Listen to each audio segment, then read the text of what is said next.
मला सांगतो, काल मी पोलीस आयुक्त विनय कुमार चौबे यांना भेटून पिंपरी चिंचवड शहरातील अनेक सर्वसामान्य नागरिक आमच्याकडे येतात आणि पोलीस स्टेशनला गेल्यानंतर तक्रारीची दखल घेत नाही, त्यांना तासनतास बसून ठेवलं जातं. अशा प्रकारचे अनेक प्रकार घडतात. त्या संदर्भात मी त्यांचं लक्ष वेधलेलं आहे. खास करून काही पोलीस स्टेशनचा त्याच्यामध्ये उल्लेख केलेला आहे की त्या ठिकाणच्या असणाऱ्या पोलीस अधिकाऱ्यावरती नाराजी प्रचंड त्या भागातील सर्वसामान्य गरीब नागरिकांची.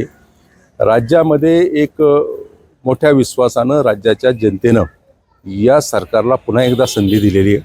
राज्यामध्ये देवेंद्रजीच्या नेतृत्वाखाली जे सरकार आहे, उपमुख्यमंत्री सन्माननीय एकनाथजी शिंदेसाहेब, अजितदादा हे काम करतात आणि म्हणून सरकारला कुठंतरी बदनाम होऊ नये सरकार.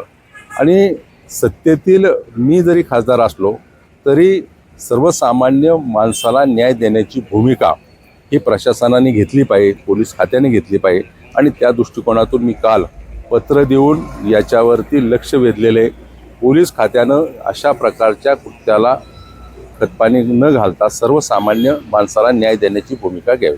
मी आपल्या माध्यमातून पोलीस खात्याला सांगतो की कुणी लोकप्रतिनिधी चुकीच्या पद्धतीने दबाव टाकत असेल, चुकीच्या पद्धतीने काम करून घेत असेल, त्याला खतपाणी घालू नये. एक स्वच्छ प्रशासनाचा कारभार आपल्या माध्यमातून ठेवावा. राज्यामध्ये एक सक्षम सरकार आलेलं आहे आणि सरकारची प्रतिमा अतिशय चांगल्या प्रकारची आहे आणि ती प्रतिमा डागाळण्याचं काम कुणी देखील लोकप्रतिनिधी केलं नाही पाहिजे, पोलीस खात्याच्या अधिकाऱ्यांनी केलं नाही पाहिजे किंवा सर्वसामान्य जो प्रशासनातला अधिकारी त्यांनी देखील केलं नाही पाहिजे. एकंदरच सर्वसामान्य नागरिकांना न्याय देण्याची भूमिका ही प्रशासनाने घेतली पाहिजे.